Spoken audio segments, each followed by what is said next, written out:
وما أبرئ نفسي إن النفس لأمارة بالسوء إلا ما رحم ربي إن ربي غفور رحيم. وقال الملك ائتوني به أستخلصه لنفسي فلما كلمه قال إنك اليوم لدينا مكين أمين. قال جعلني على خزائن الأرض إني حفيظ عليم. وكذلك مكنا ليوسف في الأرض يتبوأ منها حيث يشاء نصيب برحمتنا من نشاء ولا نضيع أجر المحسنين ولأجر الآخرة خير للذين آمنوا وكانوا يتقون.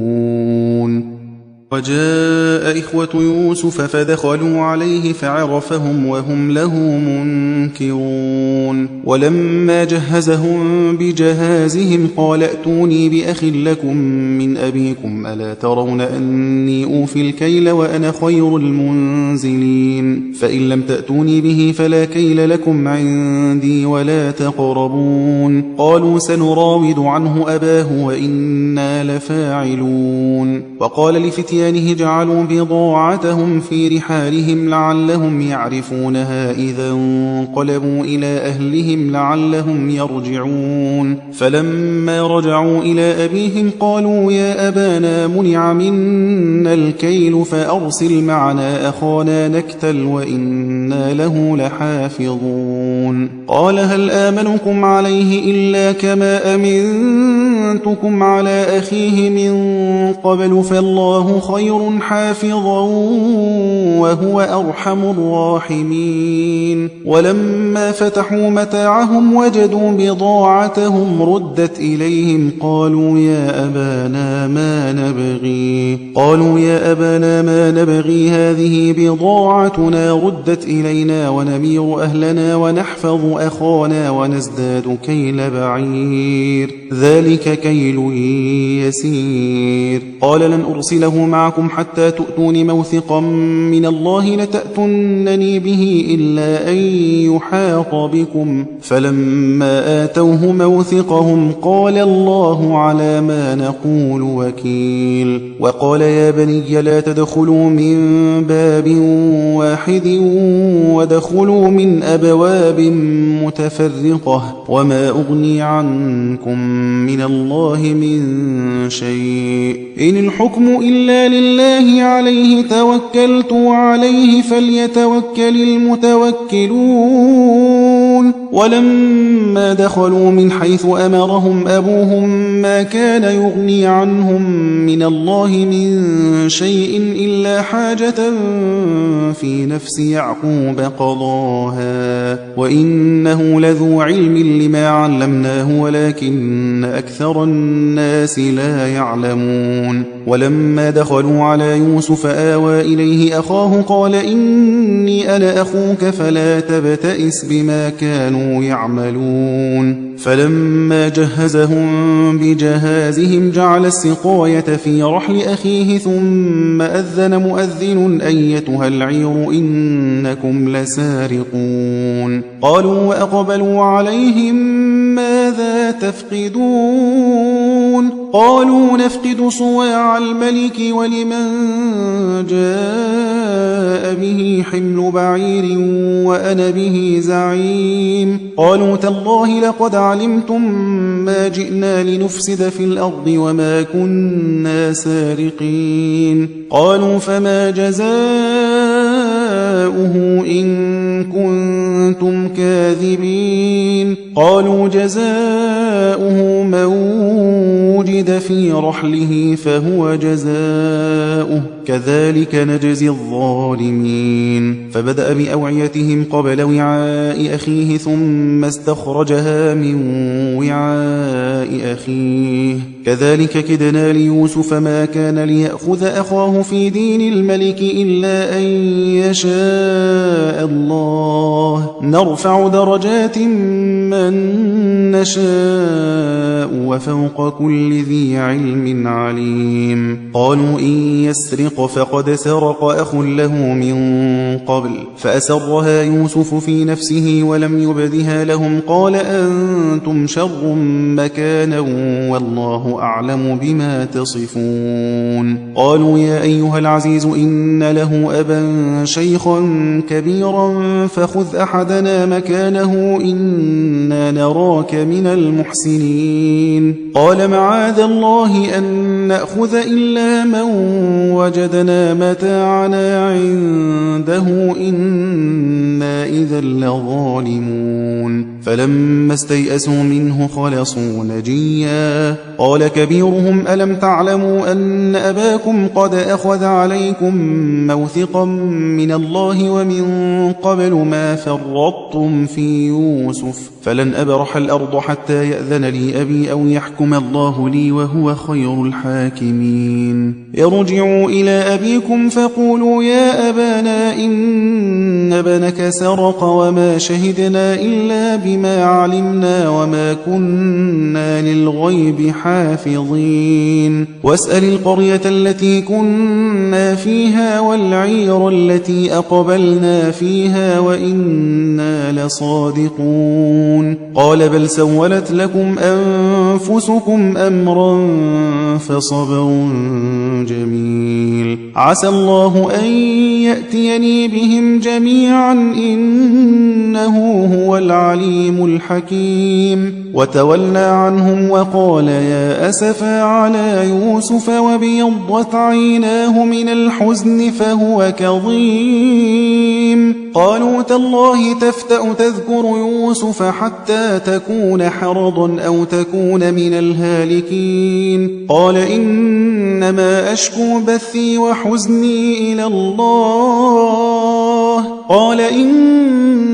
أشكو بثي وحزني إلى الله وأعلم من الله ما لا تعلمون يا بني يذهبوا فتحسسوا من يوسف وأخيه ولا تيأسوا من روح الله إنه لا ييأس من روح الله إلا القوم الكافرون فلما دخلوا عليه قالوا يا أيها العزيز مسنا وأهلنا الضر وجئنا ببضاعة مزجاة فأوف لنا الكيل وتصدق علينا إن الله يجزي المتصدقين قال هل علمتم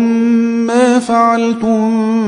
بيوسف وأخيه إذ أنتم جاهلون قالوا أئنك لأنت يوسف قال أنا يوسف وهذا أخي قد من الله علينا إنه من يتق ويصبر فإن الله لا يضيع أجر المحسنين قالوا تالله لقد آثرك الله علينا وإن كنا لخاطئين قال لا تثريب عليكم اليوم يغفر الله لكم وهو أرحم الراحمين اذهبوا بقميصي هذا فألقوه على وجه أبي يأت بصيرا وأتوني بأهلكم أجمعين ولما فصلت العير قال أبوهم إني لأجد ريح يوسف لولا أن تفندون قالوا تالله إنك لفي ضلالك القديم فلما أن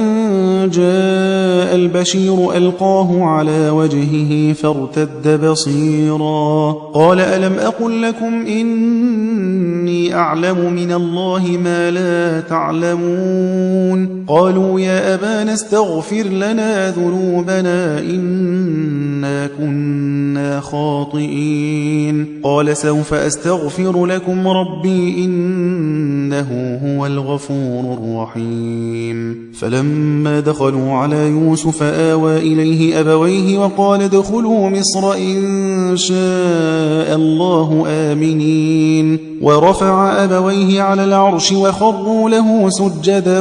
وقال يا أبت هذا تأويل رؤياي من قبل قد جعلها ربي حقا وقد أحسن بي إذ أخرجني من السجن وجاء بكم من البدو من بعد أن نزغ الشيطان بيني وبين إخوتي إن ربي لطيف لما يشاء إنه هو العليم الحكيم رب قد آتيتني من الملك وعلمتني من تأويل الأحاديث فاطر السماوات والأرض أنت وليي في الدنيا والآخرة توفني مسلما وألحقني بالصالحين ذلك من أنباء الغيب نوحيه إليك وما كنت لديهم إذ أجمعوا أمرهم وهم يمكرون وما أكثر الناس ولو حرصت بمؤمنين وما تسألهم عليه من أجر إن هو إلا ذكر للعالمين وكأي من آية في السماوات والأرض يمرون عليها وهم عنها معرضون وما يؤمن أكثرهم بالله إلا وهم مشركون أفأمنوا أن تأتيهم غاشية من عذاب الله أو تأتيهم الساعة بغتة وهم لا يشعرون قل هذه سبيلي أدعو إلى الله على بصيرة أنا ومن اتبعني وسبحان الله وما أنا من المشركين وما أرسلنا من قبلك إلا رجالا نوحي إليهم من أهل القرى أفلم يسيروا في الأرض فينظروا كيف كان عاقبة الذين من قبلهم ولدار الآخرة خير للذين اتقوا أفلا تعقلون حتى إذا استيأس الرسل وظنوا أنهم قد كذبوا جاءهم نصرنا فنجي من نشاء ولا يرد بأسنا عن القوم المجرمين لقد كان في قصصهم عبرة لأولي الألباب ما كان حديثا يفترى ولكن تصديق الذي بين يديه وتفصيل كل شيء وهدى ورحمة لقوم يؤمنون بسم الله الرحمن الرحيم ألف لام ميم را تلك آيات الكتاب والذي أنزل إليك من ربك الحق ولكن أكثر الناس لا يؤمنون الله الذي رفع السماوات بغير عمد ترونها ثم استوى على العرش وسخر الشمس والقمر كل يجري لأجل مسمى يدبر الأمر يفصل الآيات لعلكم بلقاء ربكم توقنون وهو الذي مد الأرض وجعل فيها رواسي وأنهارا ومن كل الثمرات جعل فيها زوجين اثنين يغشي الليل النهار إن في ذلك لآيات لقوم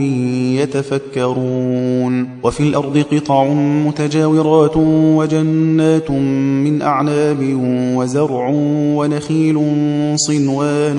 وغير صنوان يسقى بماء واحد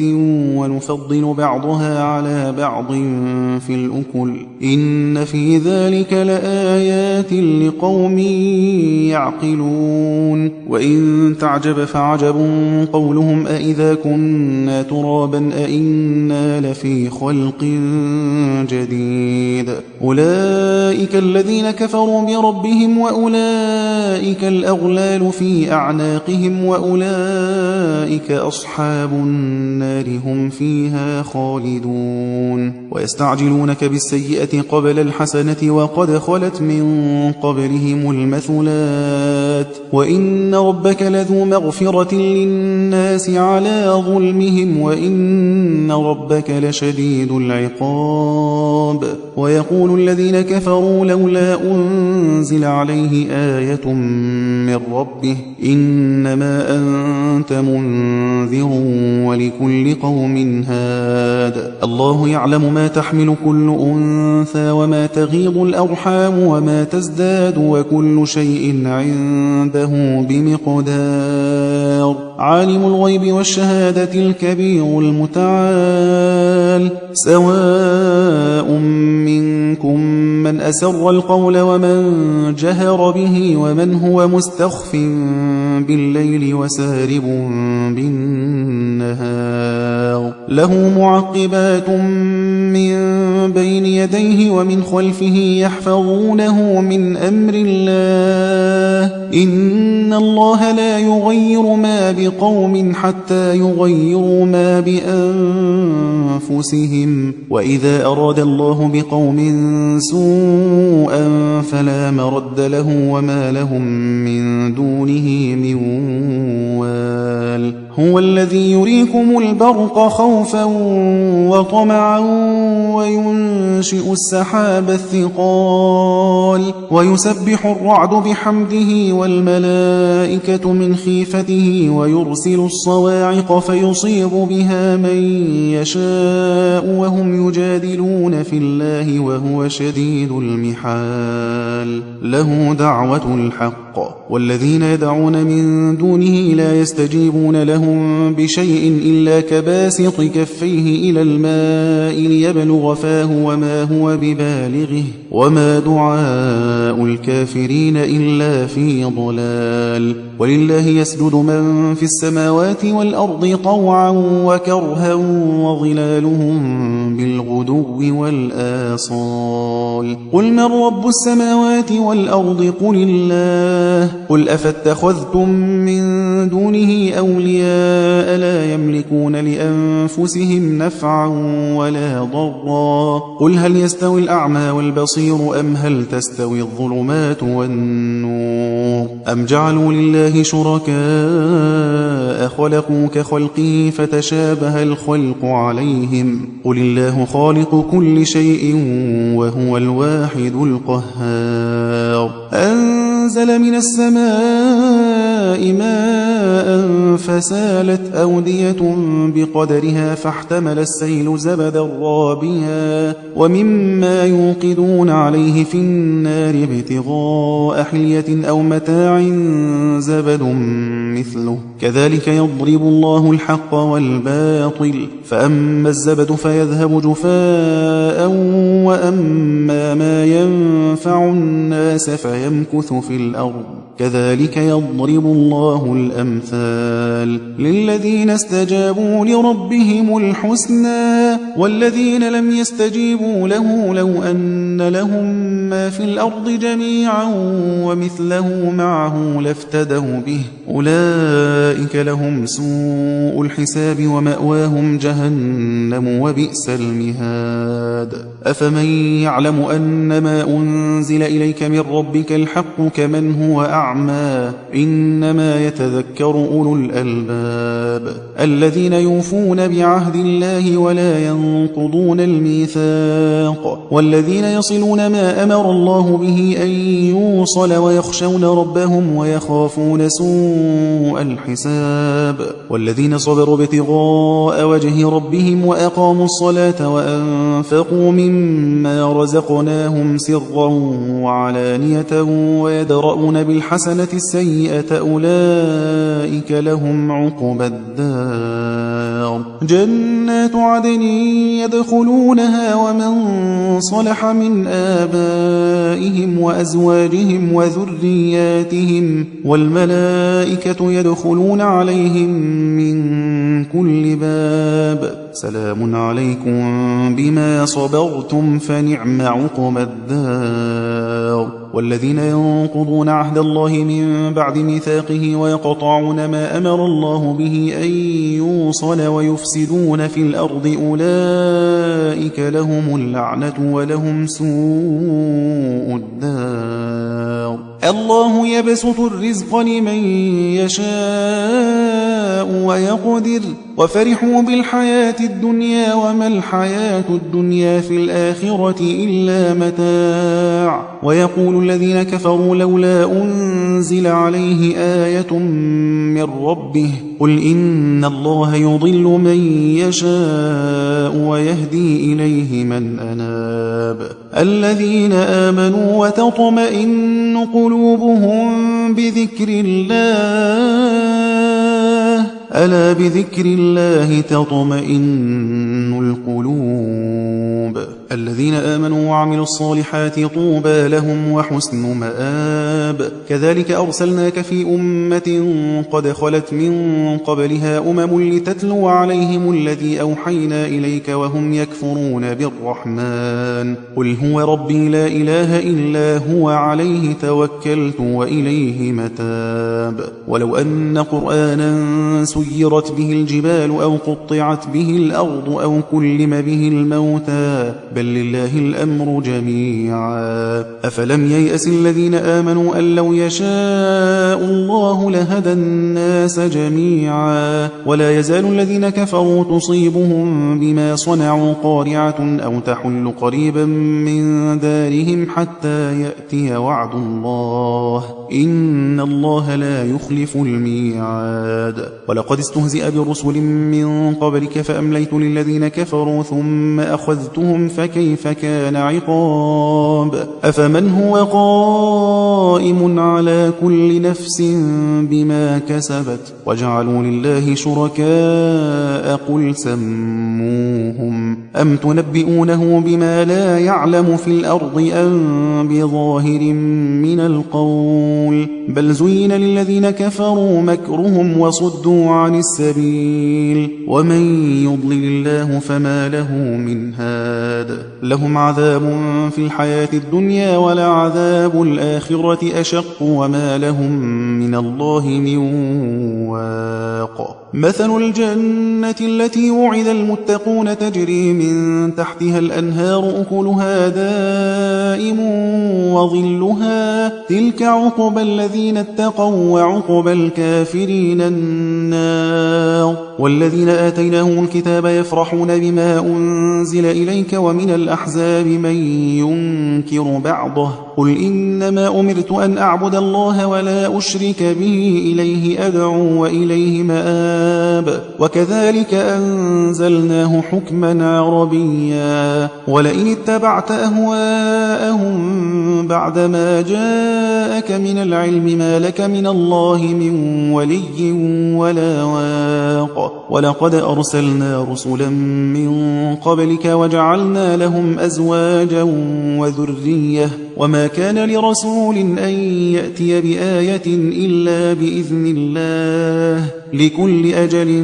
كتاب. يمحو الله ما يشاء ويثبت وعنده أم الكتاب. وإما نرينك بعض الذي نعدهم أو نتوفينك فإنما عليك البلاغ وعلينا الحساب. أولم يروا أنا نأتي الأرض ننقصها من أطرافها والله يحكم لا معقب لحكمه وهو سريع الحساب. وقد مكر الذين من قبلهم فلله المكر جميعا يعلم ما تكسب كل نفس وسيعلم الكفار لمن عقبى الدار. ويقول الذين كفروا لست مرسلا قل كفى بالله شهيدا بيني وبينكم ومن عنده علم الكتاب.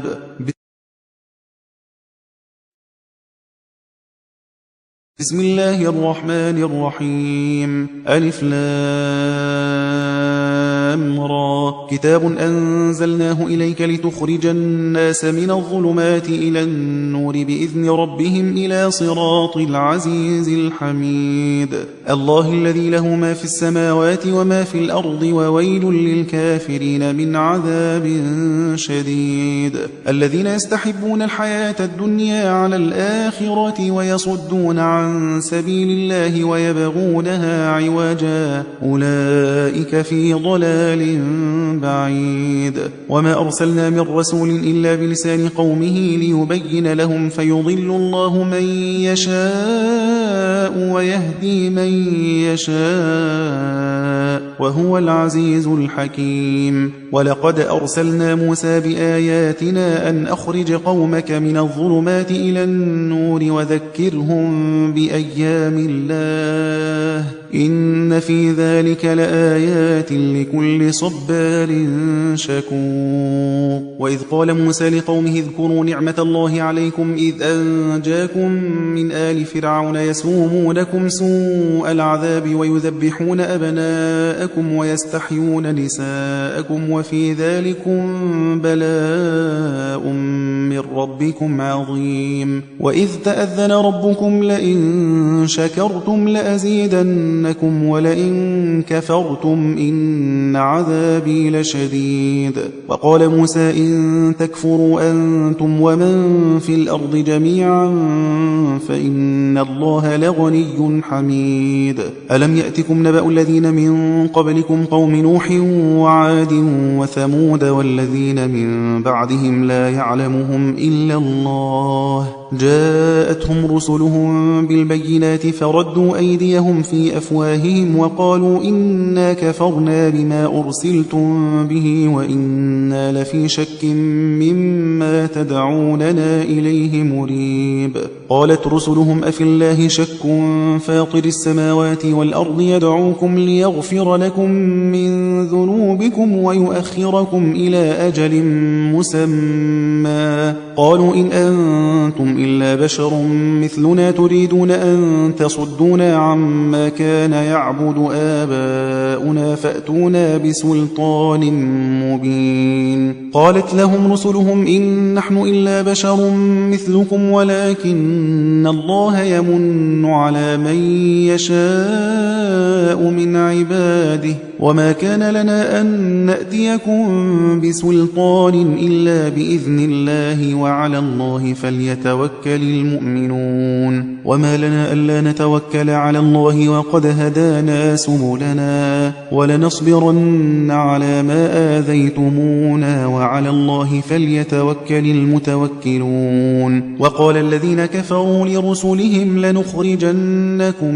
من أرضنا أو لتعودن في ملتنا فأوحى إليهم ربهم لنهلكن الظالمين ولنسكننكم الأرض من بعدهم ذلك لمن خاف مقامي وخاف وعيد واستفتحوا وخاب كل جبار عنيد من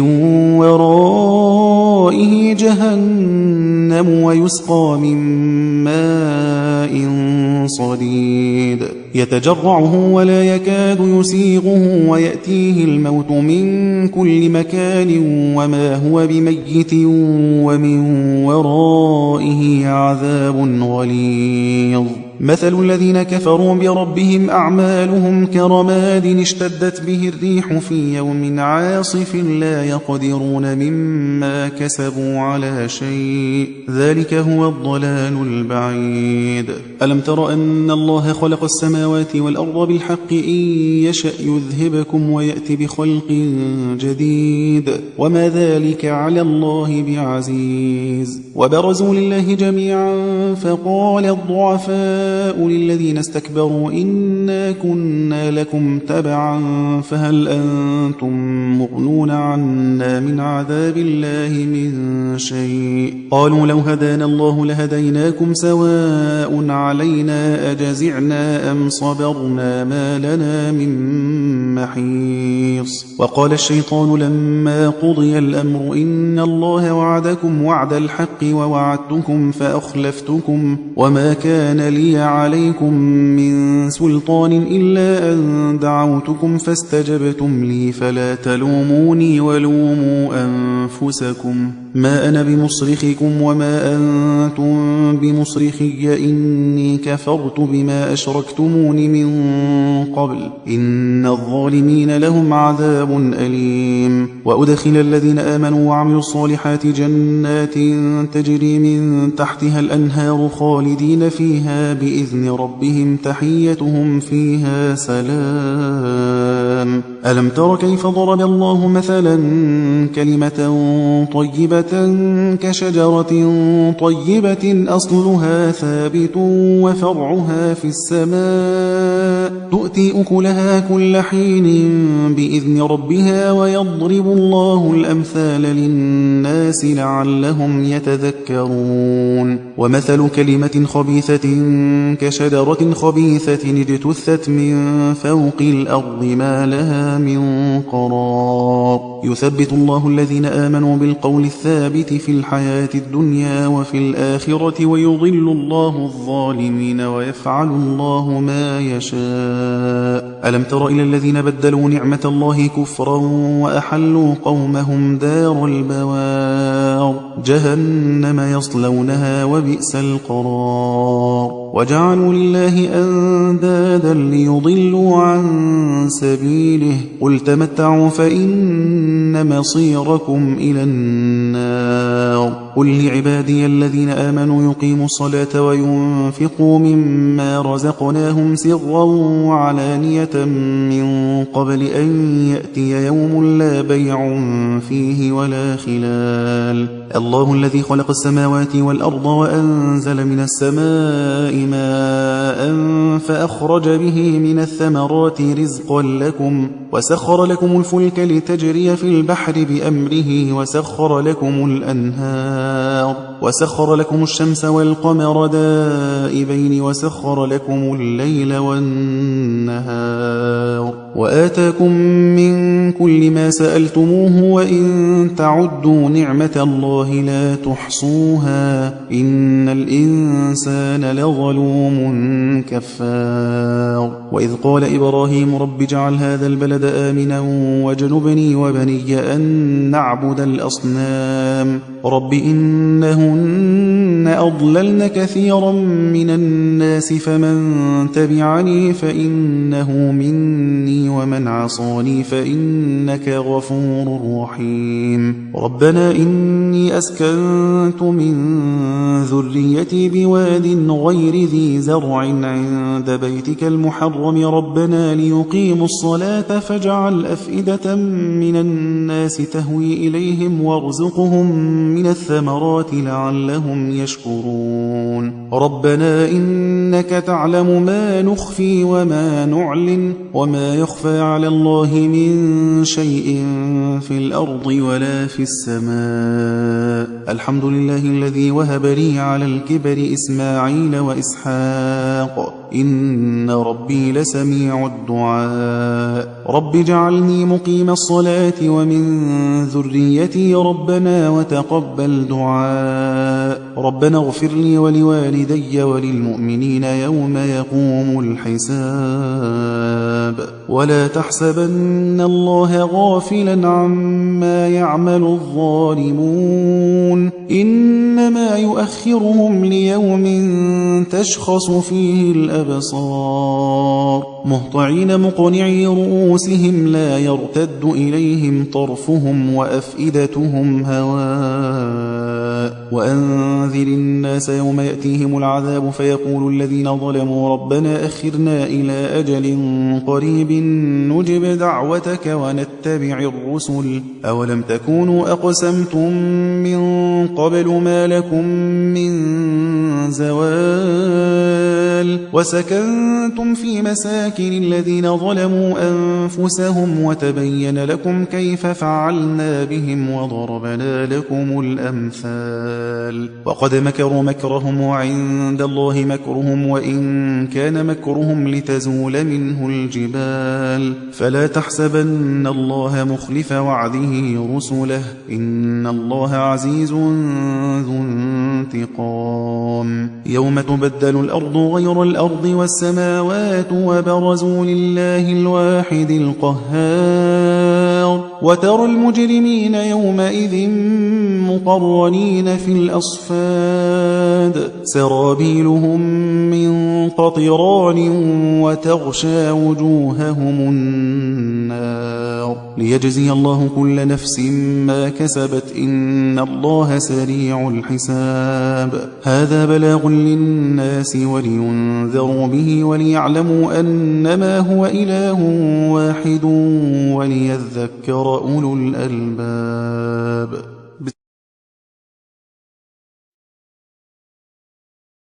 بسم الله الرحمن الرحيم ألف لام را تلك آيات الكتاب وقرآن مبين صدق الله العظيم.